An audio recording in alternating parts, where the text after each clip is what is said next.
Cayman's community station. This is Bobo FM. The views and opinions expressed by the following program and its participants are solely their own opinions and do not represent the opinions of DMS Broadcasting and have no affiliation to the BBC.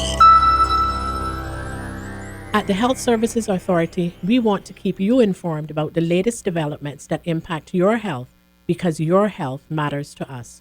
Join us each Friday and Saturday from 1 to 2 p.m. as we cover health news, offer advice, and answer your questions on Healthcare Today with HSA. When you have a sports or fitness-related injury, trust the expertise of the HSA Sports and Exercise Medicine Clinic to get you back in the game. Our internationally trained and certified physicians specialize in sports traumatology, sports medicine, pain management, and orthopedic surgery. For treatment of common injuries such as tendonitis, arthritis, tennis elbow, rotator cuff, or knee tears, schedule a consultation with the Sports and Exercise Medicine Clinic at Smith Road Medical Center by calling 949-8600 or visit hsa.ky for more information. We are back on Bobo 103.1 FM. Dane hanging out with you, and I have some special guests from HSA here in the studios. Once again, guys, you know everything about the show. This is a show dedicated to all things HSA, whether they work in the marketing department, maybe a nurse, a doctor, or anyone that works in the admin field. It's all things HSA. And let me just tell you, this has been my 10th interview with HSA, and I've learned a lot so far from the doctors, the admin staff, anybody that works there. Just, I think it was, I want to say we played it twice. That's how good it was. The patient experience is who we had in the studios before. I didn't know that HSA actually had a patient experience team. That was the first time I got knowledge of that and just all the things that are done in that department. But now I have some more employees of HSA, and what I usually like to do is have them each introduce themselves, talk about the department they serve in, and how many years have they been working in HSA. And guys, promise me you're not going to get tired of this, because every time we go on break and we come back, I reintroduce you guys again, just for the new listeners, all right? So go ahead. We start with ladies first. All right. Hi, I'm Christine Miranda, Medical Technologies, and I'm the team lead in the blood bank. I've been here or working at HSA for 17 years. 17? Yes. See, there it goes again. Every time I speak to somebody from HSA, it's either been 15, 17, 20, or 25. You guys love your job. Yep. You guys love your job, man. Okay, who do we have on the gents section? Yeah, it's Michael Parchment, and I also work in the laboratory as a medical technologist. I'm pleased to be here with my trainer, Christine. So that should give you an indication that my time is a little bit less than 17 years. Yeah. You said trainer. How long you been there? Over 12. 12 years? Yeah, over 12 years. And you're still training with her? No. No. That was in the beginning. I was like, what's going on there? All right, I love it, guys. Thank you so much. Welcome to the Bobo Studios. Appreciate you guys being here today. First question I want to ask, obviously this interview is going to be about World Blood Donor Day, and this is going to be taking place on, is it Thursday, Friday? When is the actual day? Actually, it would be on the June 14th. 14th? Yes. So on a Saturday? So, yeah, that's every year. It will be celebrated all over the world. Okay, perfect. It's just to, thank our voluntary unpaid donors for their, community service in helping save lives. Mm-hmm. Amazing. This is a very important topic that we're going to be touching on today. Guys, it was just today. And I'll tell you this wild story, because I am 40 years old now, and I'm not ashamed to say this anymore, because when you reach a certain age, you're like, I don't care what that person thinks of me. I'm just going to tell my most embarrassing stories. And for me, I still feel like a kid every time I go to the doctors to put a needle in. It's just literally, it's one of my biggest fear. I don't know why. Well, I do know why. There was an occasion, maybe you guys can say how this happened, because apparently it can't happen anymore. But when I went to go get, I think it was drawing blood also. I went to do that at the hospital. It was HSA, and I was okay. I was perfectly fine. Mm-hmm. But my younger brother, who was 3 years younger than me, terrified of needles, like me. But with me, when I get scared, I get silent, and I stay still, and I don't do a thing, which works in my benefit. It does, yeah. With him, it was completely different. He started to go crazy. So what happened was a needle came out, but then blood started to go everywhere. What happened there? Like, why do you think that happened? Obviously, that was years ago. They said that the things have changed a bit with the systems that they're using now in order to draw blood. But any ideas on why that? Yeah, with that time period, I can't even speak to that. I'll just say here that I'm sorry that was your experience. I will say my disclaimer is that I always tell individuals that when it comes to taking blood, we are putting metal inside your veins inside your body. This is not a natural procedure, but it works for the purpose that is intended usually.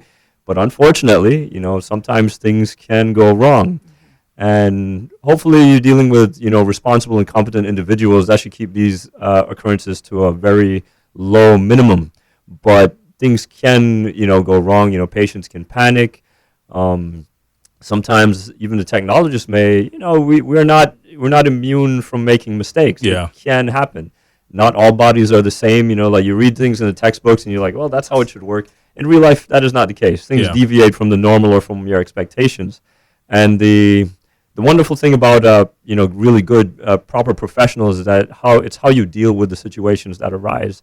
You bring your best to the table, and when things don't go the way you planned or what you expect, it's how you deal with it. You're able to calm your patients down and deal with the situation appropriately. And for the most part, I want to think that we are able to do that, or that professionals that find themselves in those situations can do that, and they are able to offer comfort, to the people in need in such situations. And as for you say, for a young child, though, I will admit that's kind of tough. His life was probably ruined in that aspect by that. Unfortunately, it's just one of those things. For a while.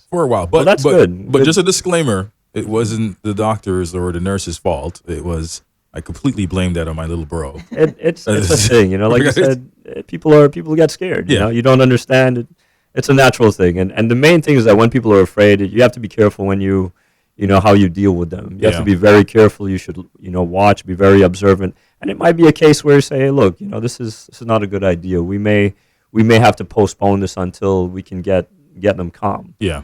So again, it's all wisdom, and we say hindsight is 20/20. Yeah. No, you're right. It's You're just absolutely one of those right. things. With that being said, since we're talking all things blood today, guys, and you're going to enjoy it, I promise you, it's not going to be anything that's going to scare you at all. This is going to be all education, and I'm pretty sure by the end of this, you'll feel like you're a professional. Not as experienced as these guys in the studios, I can't promise you that, but you'll definitely feel close to it, all right? Let's talk more about the World Blood Donor Day. Why is this celebrated? Why is this such of a big day? Now, you did say earlier that it is on June 14th every year. All right, it happens to fall on Saturday. That's my anniversary, by the way, my marriage anniversary. Oh, wow. But yeah, why is this so celebrated? Well, I'll give you the theme for this year, for June 14th, 2025, World Blood Donor Day. The theme this year is Give Blood, Give Hope, Together We Save Lives. So anyone that knows anything or has a vague idea of blood donation, I think they understand that it's ultimately about saving lives, improving the quality of lives that people that need it. Some individuals we're not blessed with the greatest health.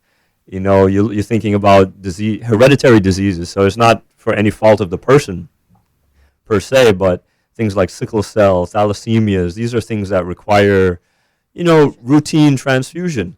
And where are you going to get the blood for these individuals if you don't have a pool to call on that is regularly donating product to give you the supply that you need? In addition to that, of course, unfortunately, you do have accidents and things of that nature that, someone gets into trouble, you have a car accident or whatever, blood is required, and quite a bit of it in most cases. So therein lies, I think, the importance of having regular blood donation so that you can maintain that constant supply for individuals that need it. So it's a life-saving product or life-saving products, and we need to have it for those individuals that need it so we can give them hope and better quality of life. So I think it's all wrapped up into that. And in addition, as what Christine said, it's really a big thank you for those that support us on a regular basis, and a call to action for those that might be listening and kind of on the fence. Maybe they've heard about it, but you're like, oh, I'm not sure. Maybe I'm a little scared. I don't know what the requirements are. Just to get them a little more interested, reignite that spark and get them to come in and donate, contribute to our pool. I love that. Well articulated too, by the way. That was a wealth of information there. Anything you want to add to that? I think that was really well done. But you've been with 17 years now. Yes. So what's your view and outline on it?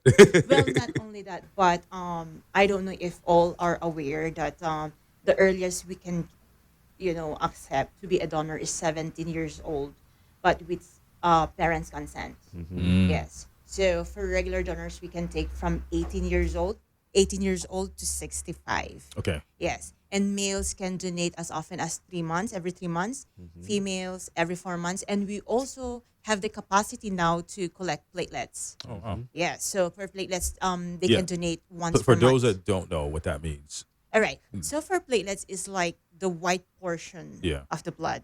So we have a machine now, right? It extracts the platelet and the rest of your blood will go back to you. Yes. And for platelets, we have a short shelf life because we keep that at room temperature. Yeah, so it So lasts it's for just like 4 or 5 5 days. days Yeah. only. Yeah. Wow. And platelets is needed really like for trauma cases, for cancer treatment. We also have premature babies who sometimes require platelet transfusion. So it's really vital, Yeah. to save Very lives. important. Yes. Yeah, it sounds very important, guys. It sounds like a very intense career. Like how long did you guys have to study before you worked in this for 12 and 17 years? Not quite, not quite. Regular study. It is. You have associate's degrees, bachelor's degrees. You Yeah. can specialize with maybe a year or two more. But to be fair, since you bring up the topic of the career, it's not just the blood bank. It covers many other specialties. So studying it is pretty intense, actually. It's a lot of information in a very I can short imagine time. because I can make a mistake on the radio. Yeah, funny. Let's just fun, be honest. You guys fun, can't make fun mistakes. story. Yeah, but most places, some places, not everywhere, but some places you have an error of margin, maybe about 95%. Exactly. With blood bank, that goes away. Yeah. it's 100%. So yes, you definitely have to know what you're doing. Absolutely. There's no room for error with dealing with stuff like that. That's why I asked the question because I was like, as she was explaining it more, I was like, okay, yeah, I'm glad the education piece is there, but what if there's days that you screw up? How does that work? I mean, you're human beings at the end of the day. You said it earlier. Right. But how does that look like in your job? Because they're talking about, let's just say, and I've heard this so many times, which leads me into my next question. So let me ask the question first, and then I'll lead from there. But in Cayman in particular, you would think our population is growing. I think we're getting close to that 100,000.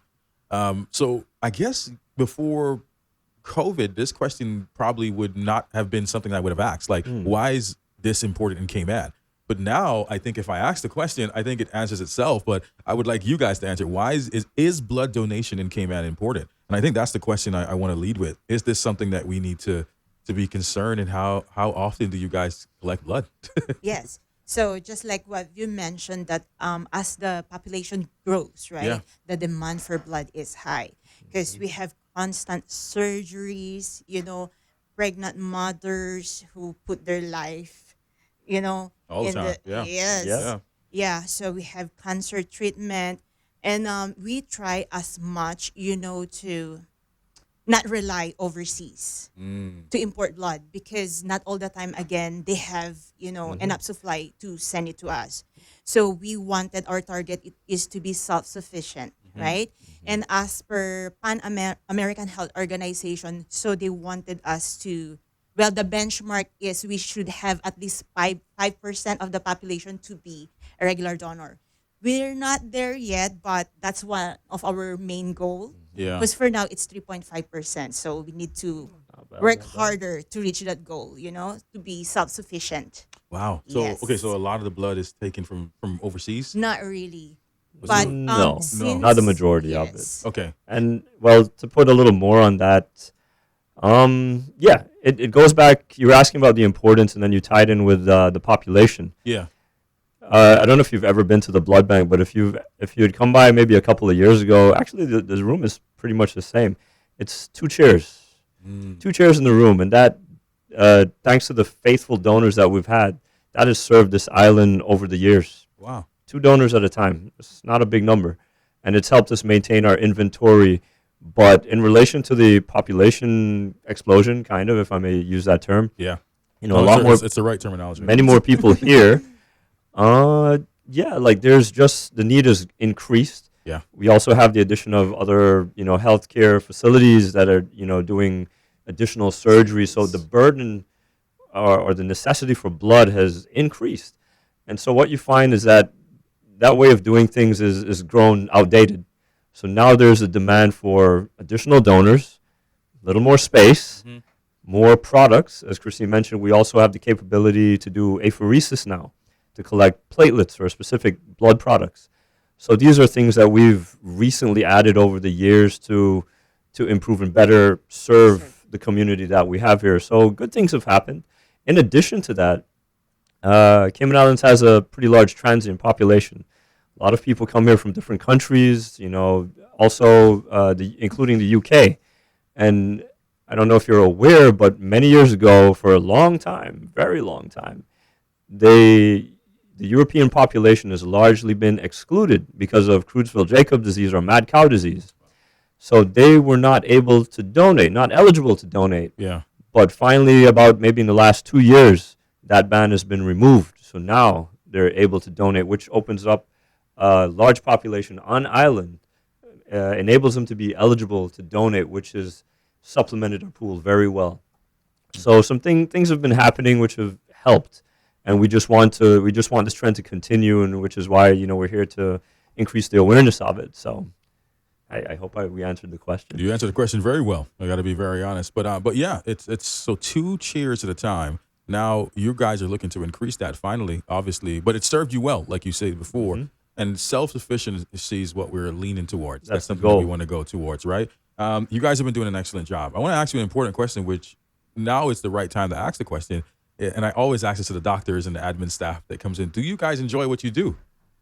Yes. It took a while to answer that, but I see it based off of the knowledge. But I want you guys to do something that you are more than allowed to do, right? It is to tell me the good, but also the bad of doing what you guys do. I mean, obviously, whatever you're comfortable with. But I do want to know, why do you enjoy the job so much? Because for some people, it's like, oh, this is a tedious job. This is definitely not for me. And some, it's like, it just sounds hard. Tell me nothing. Yeah. Or maybe there's somebody that's about to make a decision. Listen, we have a lot of graduates that are coming back from school, people that are returning back from high school too. Maybe they're looking for a career. They don't know what they want to do. And you guys are probably going to give them some insight if this might be their next career move. So, yeah, I guess the question is, do you enjoy it? And why? And what's the hard part about your job? Good question. Yeah. Yes. So I've been on the field for like 22 years, right? You started where? Where did you first get the Back home passion? in the Philippines. Oh, wow. Okay. Yes. And what made you want to do it? While growing up, I really loved the idea of saving lives. Yeah. So like when they asked me, I'm really passionate about it.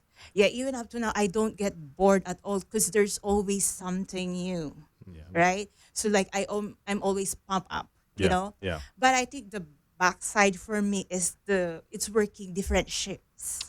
Yeah. So when you get old, you don't wake up at 11 to go to work, things like that. So why can't you just give it to the younger ones? You're a family person, right? Yes. That makes it even more difficult. I get that. I see why the eyes lit up and when you were saying, do you like it though? And you're like, I do, but I got a family, Dan. Yes. I got a life. All right. That listen, well articulated. And I can see the passion in you. And a lot of people that do get into medicine has always said, I love to save lives. So you guys love to make a difference. What about you? For you? Ooh, I thought you would pass over me. Oh, my story is not as wonderful and interesting as Christine, but the interest, I'll be honest, and I'm pretty sure a lot of med techs out there the older med techs can agree to this, is that really just the name of the profession sounded pretty cool. Yeah. And then you get in and you realize like, hey, this is kind of not what I expected, which is a little unfortunate. I love it. Well, but either way, I got involved. True story. I got involved in the profession either way. I got caught. And when I got there, I had the privilege to work under a very good, wonderful supervisor, late supervisor. I'll give you her name, the late Joan Graham Terry. Okay. And she's a lady that really pushed me and helped me to appreciate, the intricacies of the job. Mm-hmm. Because there was a time when I was like, no, like I really don't like this. You ask some of the negatives. It's not an easy job. There's a lot expected of you. It's highly pressurized. A lot of people I don't think realize, or maybe they do. You think it's healthcare. Ooh, it's hard. But medical technology has a very specific pressure to it. Yeah. Because you're serving a lot of clients, and these are clients of the hospital, outside clients from everywhere. And our job is in a nutshell is to provide results for our clients in a timely manner. These results need to be accurate, so people can act on it. They have to make very important decisions based on the data that we give out. So there's a requirement that in this profession, you need to know what you're doing. Yeah. You can't have people there, that are not 100%, not sure. There is a requirement for people to really know what you're doing. You got to be smart. You have to be able to work quickly, but also not to, do rubbish in a nutshell. Yeah. And so I think that I think is one of the toughest things. Christine mentioned the shift work. Yes, that's important to know for people potentially maybe thinking that you want to get into it. You have to consider, do I really want to do shift work? What would I say is maybe the other thing? Or maybe to encourage young people, to encourage them, it is a good profession. It offers stability. Yeah. Because I think it's always going to be around. It is changing. So, if I would encourage kids looking into it, make sure you get involved in the latest studies so you're up to date when you come out. The technology has improved, so if you study it, you make sure you're up to date. And yeah, job security I think is the number one thing with our profession. It's not going anywhere anytime fast. It is changing, but not going anywhere. So if you're looking for a stable job security in the future, medical technology, medical laboratory science or clinical laboratory science, as it's also called, check it out. It might be for you. Yeah. Are you the guys that get frustrated if things don't go as planned? You seem like you're the ones like that in your family. Like if you plan something, let's keep it this way because you guys pay attention to details, right? Yes. That's the type of job that you guys work in. That's what I'm getting. One, care for people. That's one, because you're dealing with individuals when you're taking blood from them, so you got to be patient. There's so many different characters that are coming in, right, with different personalities, and then attention to details. You can't get it wrong. Yeah, you cannot get it wrong. Definitely, so. I will jump on that point since you brought it up. In terms of skill sets, that is number one. Yeah. You need to be someone that has that ability to pay attention and attention to detail. That's numero uno. Mm-hmm. And in addition, I kind of glossed over it because like I said, it was not I kind of got trapped in it. But what has kept me there, one of the things that's kept me there is that it just turned out that I'm a person that I pride myself on in doing a good job. And, that basically falls in line with service. It is a service-oriented profession, so if that is kind of, your life path, if you take pride in what you do and you want to do the best job, you want to know that you do the best job that you can, it's probably a good career to get in. And that's what kind of kept me in it is you see the need for, like I said, those things before, good work, the accuracy, all of that thing. So it's like, hey, there are aspects of the job. So unlike Christina, I on the air, I will admit that it's probably not, I don't jump up every day and say, yes, this is it. But there are aspects of the job that I enjoy. And, the service-oriented, just knowing that I am giving the best to our clients, that makes me happy. It's fulfilling. And in addition to that, working with my coworkers, Christine included, and we have a team of, 20 plus. And just working with all those individuals, just maintain, knowing that we have good working relationships, the teamwork involved, it's just rewarding for me. So that's what keeps me going. I love it. I absolutely love it. There have been people that have come up to me and realized when I do host this show for you guys that have said, hey, I've made a decision to become an EMS because of the last show that you did. Yeah. Or a nurse because of the last show that you did. So I always like to ask those questions, get deeper than the question, because I feel like there's more people out there that want to be silent heroes. That's what I call you guys. Because you're not seeing you in the background to help. I mean, sometimes we get the call, we need blood, but we don't know who the superheroes are behind that are helping. Guys, we're going to take a quick commercial break. And when we come back, I'm going to ask them some more intriguing questions that you want to hear. Keep it locked. This is Bobo 103.1, all brought to you by HSA. The Health Services Authority's new pharmacy is now open at the Smith Road Medical Center. The new location features a large, comfortable waiting area and ticketing system to improve the patient experience. All uncollected prescriptions and refill requests previously submitted will now be available for collection at the Smith Road Pharmacy. Request your refills online at hsa.ky via WhatsApp 925-6534 or call 244-2715. For more information about our pharmacy hours, visit hsa.ky. Welcome back to the show. It's Bobo 103.1. I am your host, Dane. Don't forget, this show is all brought to you by HSA, where we touch on the lives of all employees of HSA, whether they work in admin, marketing, maybe you're the CEO of the job, or the shareholders, or the board, I should say. Also, we touch on nurses. And today, we're talking all things blood, because it is obviously on June 14th, and let's see if I got this right, it will be World Blood Donor Day. All right, that's June 14th, this Saturday. And I have two special guests in the studios from HSA that actually works in the blood donation lab. Or what would you guys refer to it as? I'm sorry. It's actually referred to as a name, right? Is the most common name for us, I think, is medical technologist. There it is. There it is. So we have them here in the studio. So we're going to have them introduce themselves again, starting with females, just for the new listeners that came on board and are new to us now. Go ahead. Hi, I'm Christine Miranda, medical technologist at the HSA. Yes, and it's Michael Henry Parchment. Same, pretty much, working at Health Services Authority as a medical technologist. There it is, man. I've been enjoying the conversations with these guys. It's been pretty intriguing. And one of the questions I want to ask, you talked about security in your job, right? Which is really important. With the new talks of AI taking over jobs, are you guys at all concerned? Do you think that is something that can ever be done with your job? Or is this is a particular type of field for human beings? I'll be honest, when I mentioned the job security, I was not considering AI. So I'll say that is a very good question. And I would say there is a lot of... The reason I asked it, and let me just be very straight up about this, and I want you to answer the question. Yeah. And I had to cut you for this reason. You said, when you first saw me today, I saw that you're already ahead of us. You took blood today, right? Yes. I said to myself while I was in there, as I was sitting down with this individual, thank God this is not a robot taking my blood, because if things went wrong, I can't stop it, right? So go ahead, Michael. Tell me your feedback. There are some concerns with things like that. In general, and I'm speaking broadly to cover the medical technology profession. Like I said, it's involved in getting results to our clients. There's a lot of use of instruments, to do our testing. A lot of it is we've moved away a lot from manual testing for the most part. And so automation is on the horizon for the profession. But I don't know, in terms of gauging the threat from automation, and of course I guess AI is tied into that. Yeah. It's very costly. So you'll find that you have to come up with the capital. So organizations that can afford the capital are going to go that route. And in addition, would have to have a high volume of samples. Yeah. Which is something that we don't currently have here, to the best of my knowledge. I mean, we're not a super large population. So it is something that you have to think about, you have to consider. But because of those other factors, I don't think it is something... It's going to take a while. Yeah. It's going to take a while. So yes, it is indeed on the horizon.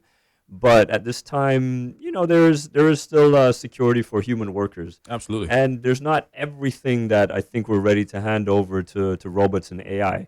So that also will confer, some security. So there's always going to be a need for the human touch and also the human oversight. So I don't see it completely running away from us. Yeah. But, considering with the passage of time, anything is possible. But for now and probably for the next, I would dare say, I'd go as far as maybe at least 10 years, 10, 20 years if I'm pushing it. I think it's going to take some time before it changes, to answer your question on that. Well, very well answered. And I love that phrase that you use, human touch, because I think for me it will always be that. Pilots, doctors, anybody taking my blood, you better, EMS too, you better not be a robot. I want to deal with a real human. I want to feel emotions, and I want to. Yep. It's coming, but the human touch is kind of. I don't think we've cut it. Yeah. Human touch is a healing touch. It is. Just like so. We'll give AI some time, AI and robotics some time to catch up and see what they have to offer. But I don't think we're. In my opinion, I think we have some time. So yeah, I joke around my kids and say it will be your grandkids that will ruin this world, not us or not you. Yeah. All right, man. One of the things I want to ask is, can you walk us through the blood donation process? Anyone that wants to touch on that one. All right. So donors can check their eligibility by going to our website bloodbank.ky to see if they're eligible. And there's also like a blood donor questionnaires for them to fill out, like if they're taking in medications, although there are medications that makes them ineligible, but prior to us taking your blood, we need to review first, right? And also we're gonna do a mini physical. So we'll check your blood pressure, your pulse rate, your hemoglobin or hematocrit, and of course, we need you to be fit or well enough to donate blood. Yeah. Right? And that has changed over the months and years, right? Is a change has been made now. I know that there is a statement here that you guys talk about, just the changes. We go by the UK standards, correct? Is that right? No. I think this is when we had that provision or eligibility for UK individuals who were who lives there in from 1980 Yeah. to 2000 because of that mad cow disease. Ah, okay. Yes. Okay. So, but 2 years ago, we lifted it. Everybody is, welcome now to donate blood. There it is. So- Okay. Makes sense. And you guys always do testing before, obviously. Like I said, Yes, of detail, course. attention to Yeah. detail. Definitely. All right. How can someone, which is very important, that's listening to this and love the fact that they can save lives, how can they give blood? How can they schedule an appointment to give blood? Well, as Christine mentioned, they can make use of the website. They can, check the eligibility requirements on that. Which I think is it finished? It's supposed to be revamped. I think it's done already. Yes, soon it will be, republished soon. Yeah. Right. So they can check the requirements on that. If they like, they can always give us a call, the human touch. 244-2671 is the extension for the blood bank. And all you have to do is just let them know that, hey, I'm interested in donating blood. What are your requirements? Can you talk me through it? Are there any details that I need to know? And we can just run you through, give you a quick, the Cliff Notes. Yeah. And even better than that, if you have the time, well, which maybe not because people are busy, but you can always come by the hospital, come by the blood bank, and just let them know, hey, I'm interested in blood donation. Pop by the blood bank, and you can see us face to face, and we can go through it. And if you have the time there, usually reserve like maybe half an hour at maximum, for first-time donors. Yeah, just, spend the time. We'll fill out all the paperwork and get you signed up. And if you're good to go at that point, we can even do it right there. I love it.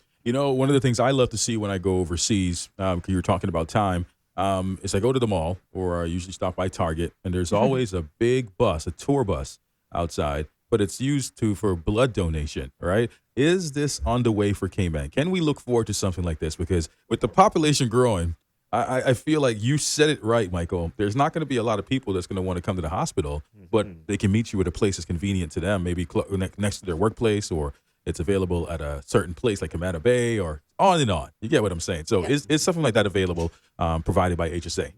Yes, so it's on the way. And thanks to Rotary Central for paving the way for a mobile blood bank bus. So this mobile unit will allow us to conduct blood drives in various communities, like what you said. We can park somewhere, maybe in Cayman Bay or some of the supermarkets. And also, they can track where the bus is, right, when they go to our website. So at least, if they plan to, or if they feel like donating that day, I need to check where the bus is, so they can just meet us there, right, instead of going to the hospital. Yeah. Yeah, so we can reach out to the wider community, because sometimes with their busy schedules and they only have 1 hour of their time or lunch break, right? So if they see us somewhere parked, maybe they can just, stop Absolutely. by. Yeah. I would be one of those guys for Yes. sure.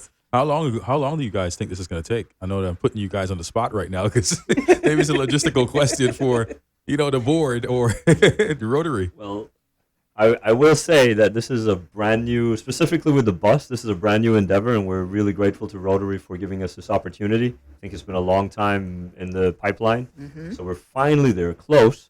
I don't have an exact date, but probably at some point this year. Okay. Maybe, because I know it's here, so it's just to get everything in place. Well, to my it's last knowledge, here. it will be by Wednesday. They will hand over to us.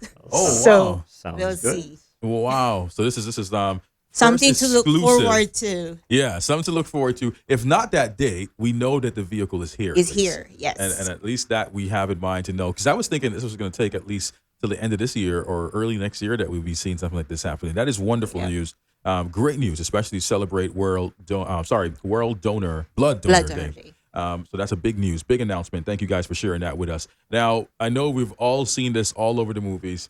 Whenever people are desperate for cash, strapped for cash, let me go and donate some blood and get somebody. But you always see those comedic movies where people are going 10 times for the day. Guys, can you educate our listeners? Anyone that ever feels like they're going to have that idea in their head, how much times can you donate? And do you even pay for it? Because I'm pretty sure you guys don't pay for people to give blood, right? Or do you? No. Maybe I'm learning something here. No, actually, here in Cayman, we are, what do you call this? 100% We are voluntary, yeah. known in the region as 100% voluntary. Definitely, we don't give like movie tickets or whatever. Yes, it's I'm laughing 100. because it's something I would do. I, I'll give you some movie passes if you don't, because we do that a lot here. But yeah, sorry, go ahead. yes, so definitely it's 100% voluntary, and for male they can donate every 3 months, and females every 4 months, and like what we mentioned a while back for platelet donation, it's once per month. Okay, Yes. so once but not twice for the day. No, 4 times because for the day. we can check it. We can check your records. We Yeah. have a record for your donation. Yes. Yeah, not gonna happen. Yeah. Not gonna happen. Once is enough. Yeah. Yes. Yeah. And at the same time, we are only the collection center throughout the island. So, yeah. And I do want to ask the question, right? Because you always have those that be like, all right, I'm still try. What exactly happens if you're going, and let's just say they bypass the system. What happens to someone that feels that you can go and donate blood 3 times a day? By the way, I'm not saying that you guys are not that attention to your duty. You pay attention, but things Got it. do slip It's through the a cracks, it's a right? theoretical question. Yeah, Got it. exactly. Well, it would be interesting if they were to get past all of that and we were to take that second pint. They probably would get pretty tired. Yeah. Very tired. Yeah. Like to the point where they're not going to feel very well. It's going to drop. 2 bags a day is probably going to drop your hemoglobin sufficiently to the point where you're going to at least want to go to sleep really soon in the best case scenario. And in the worst case, I don't know. I don't We're even want gonna to think transfuse about what's back going to the blood happen. to Yeah, them. you'll probably Yeah. just get it right back. Yeah. give it your own blood back. But what, like, guys, so this is like, I've always forgot about that. Like, obviously when I go and take blood now and if you're feeling tired after it, that's a normal effect, right? That doesn't happen when you give blood, or no? For blood donation, it can. It Yeah. can. It's all dependent on the person, on the individual. Individuals that have, really, what should I say, robust health, high hemoglobin, they're probably not even going to feel it at all. It's not going to bother them.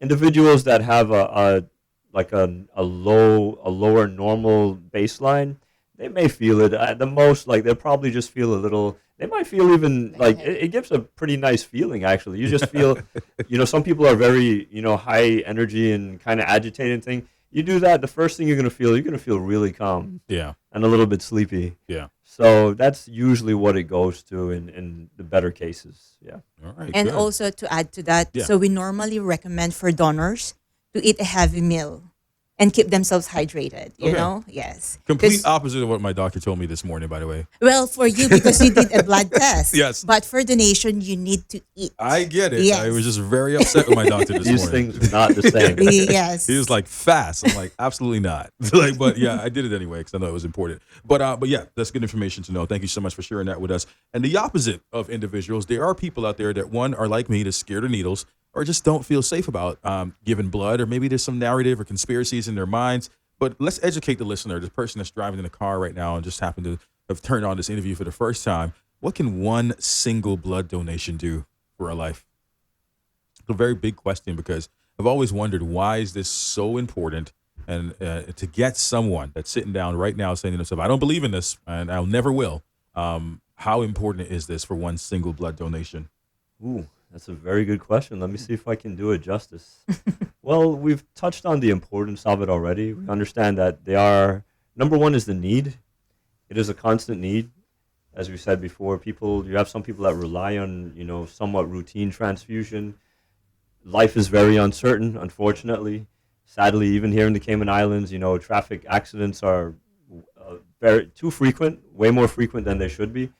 And, God forbid you get in the right accident, you're going to need blood.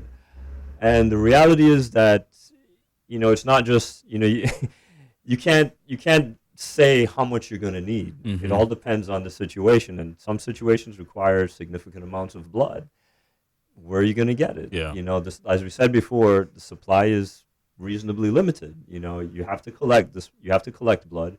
You have to screen it. It doesn't last forever. So the supply has to be managed. Yeah. So the more that we get individuals to contribute to this cause, the better for us overall as Yeah. a society.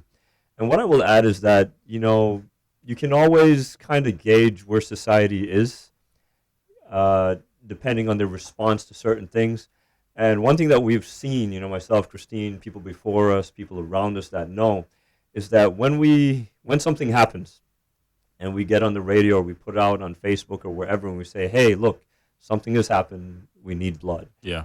The support from the community is always overwhelming. And this is good.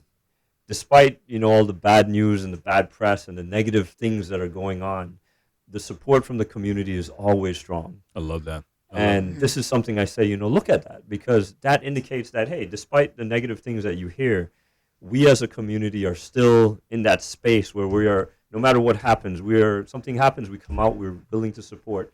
And I hope that continues on and on, even when AI takes over, that the community stays strong in supporting the blood bank. So, community is made up of people. Yeah. So like you said, the appeal to people, driving in your cars, you're not so sure, you're on the fence, you might be a little bit fearful. Give it a shot. We're not going to push you to do something you're not comfortable with. We don't want that. Yeah. But the education is important. You understand what it's all about, why it exists. And, if you want to, come in with a friend, if you need the extra support, people do it. We've had one or two donors that are they're fearful of it. But yet still, because they know how important it is, they push themselves. Yeah. I'm not telling you to, that has to be your story, but, these are things that we've encountered working there. Yeah. And we just sit, we talk with them until they're calm, until they're ready, and then, boom, there you go. They donate. And to me, that's a big thing, to have somebody that is really fearful, not as like, oh, I don't like it or what. These are people that are fearful. Yeah. But they come, they sit down with us, and we sit with them, and, however long it takes, until they're ready to go. That's real and fear. They donate. And to me, that is big. Yeah. That is big. I was going to ask you, each of you guys, the most memorable thing that you guys ever experienced in your job to kind of drive somebody that still hasn't made their choice up after how you articulated that, Michael, which was very well.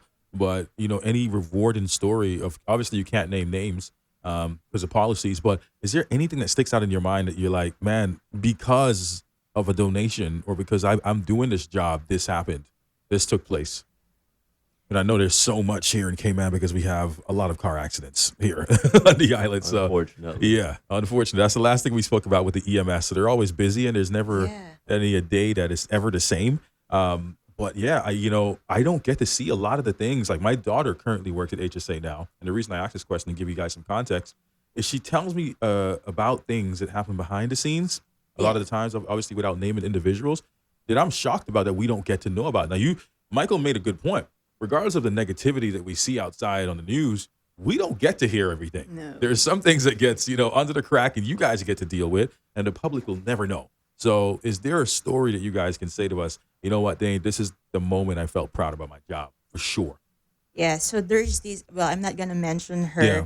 There's this donor that every time she comes to donate, she always cries. Oh, wow. Yes. Wow. So I interviewed her what prompts her to donate blood. Michael seems to know exactly who you're talking about. Yeah. So she said that her mom underwent chemotherapy. I think she had brain cancer. So that's why she needs a lot of blood. Wow. So but her mom didn't make it. But those times that her mom underwent treatment, she felt like the support from the donors who, helped her mom during her treatment. Yeah. So she said that it's way of giving back also for those, people whom she didn't know. Yeah. Yes.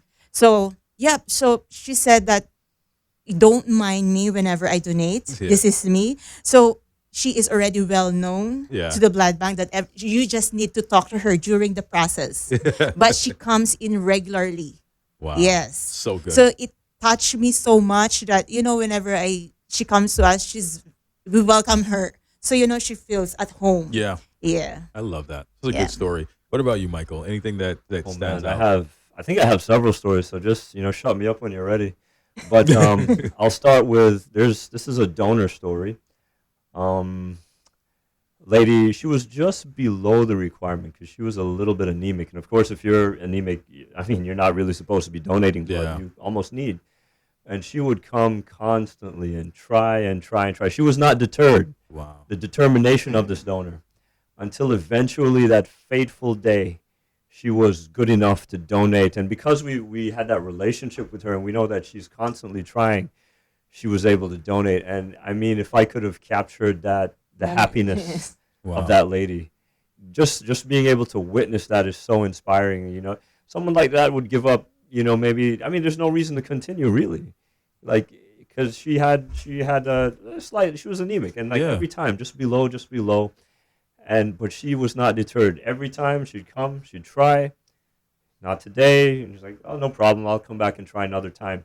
And I'm not even going to tell you how many attempts, but it was significant, many. Oh, my goodness. Until the day when she was able to. And I mean, I think it's probably the only unit, maybe, once or twice, that we were able to take. But the happiness that she had just being able to do it, I was like, wow, like you can't even believe like somebody wants to donate that badly. It's like, hey, whatever, you know. That was wonderful. And then in general times, I'll share maybe 2 other stories really quickly, is that I've met so many incredible donors.